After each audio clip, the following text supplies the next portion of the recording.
संघर्ष ही जीवन है। एक बार एक किसान भगवान से बहुत ही नाराज़ हो गया। किसान बहुत मेहनती था। बहुत मेहनत से वह खेतों में अनाज उगाता, उसकी देखभाल करता, पर अक्सर उसकी फसल खराब हो जाती। कभी सूखा पड़ जाता, कभी बाढ़ आ जाती, कभी तेज़ धूप, कभी आंधी। कोई ना कोई कारण बन ही जाता कि उसकी फसल खराब हो जाती। एक दिन वह किसान गुस्से में आसमान की ओर देखकर भगवान से कहा, हे ईश्वर, आपको लोग सर्वज्ञाता मानते हैं कि आप सब जानते हैं। कहते हैं कि आपके इच्छा के बिना एक भी पत्ता नहीं हिलता, पर आप, मुझे तो लगता है कि छोटी से छोटी बात भी नहीं जानते। आपको तो यह भी नहीं पता कि खेती बाड़ी कैसे करते हैं।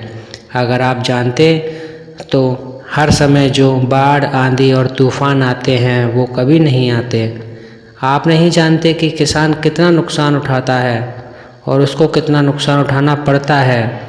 हम किसानों को यदि आप मेरे हाथ में यह शक्ति दे दें कि जैसा मैं चाहूँ वैसा मौसम कर दूँ, फिर आप देखना मैं अन्न के भंडार लगा दूँगा।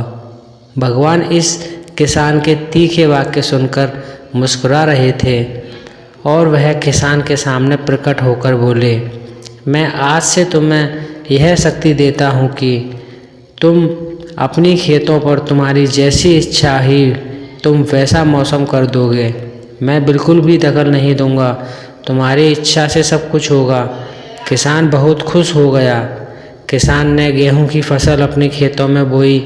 जब उसे लगा कि खेतों को धूप चाहिए तो खेतों को धूप मिली। जब पानी बरसाना चाहिए तब पानी बरसा।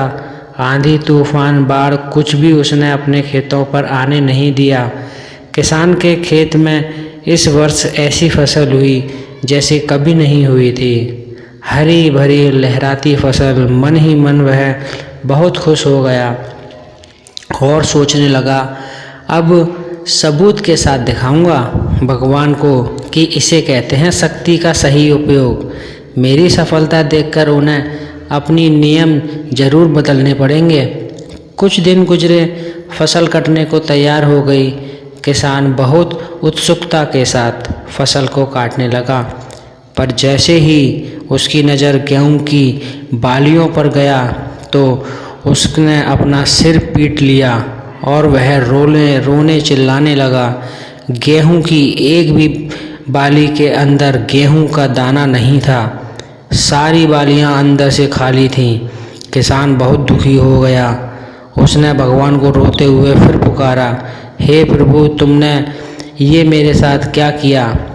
क्या तुमने मुझे कोई सज़ा दी? भगवान बोले, पुत्र, ये तो होना ही था।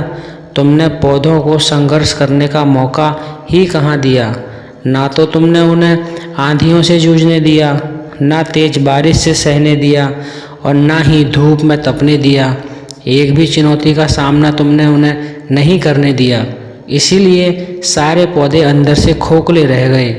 जब आंधी, तूफान, तेज बारिश और धूप पड़ती है तभी ये पौधा अपने अस्तित्व को बचाने के लिए संघर्ष करते हैं और इसी संघर्ष से एक बल पैदा होता है जिसमें शक्ति होती है, ऊर्जा होती है, और यही ऊर्जा पूर्ति तेरे गेहूं के दाने की तरह जो नहीं फूटी। तूने उन्हें कठिन परिस्थितियों से गुजरने ही नहीं दिया। जहां उनके अस्तित्व का जन्म होता, सारे बालियां इसीलिए खाली हैं। इसमें एक भी गेहूं का दाना इसीलिए नहीं है क्योंकि तुमने अपने पौधों को संघर्ष कराया ही नहीं। याद रखिए, स्वर्ण में सर्वण्य आभात तभी आती है जब वह आग में तपने, गलने और हथौड़े से पिटने जैसे संघर्षों से गुजरता है। कोयले का टुकड़ा हीरा तभी बनता है जब वह उच्च दाब और उच्च ताप की मुश्किल परिस्थितियों में भी गुजरता है। इसी तरह यदि हमारी ज़िंदगी में कोई संघर्ष ही ना हो, तो कोई चुनौती ना हो, तो हम भी गेहूं की बालियों की तरह खोखले रह जाएंगे। कोई अस्तित्व नहीं होगा हमारा। विपरीत परिस्थितियों, चुनौतियों, समस्याओं हमें और अधिक निखारती हैं। यदि जीवन में कठिन परिस्थितियां और चुनौतियां आए तो घबराना मत, बल्कि सामना करना, विश्वास करना कि आप और अधिक निखर जाओगे और अधिक मजबूत बन जाओगे। किसी ने कितना सही कहा है, जिंदगी जीना आसान नहीं होता, बिना संघर्ष कोई महान नहीं होता। जब तक ना पड़े हथौड़े की चोट, तब तक पत्थर भी भगवान नहीं होता। जय श्री श्याम।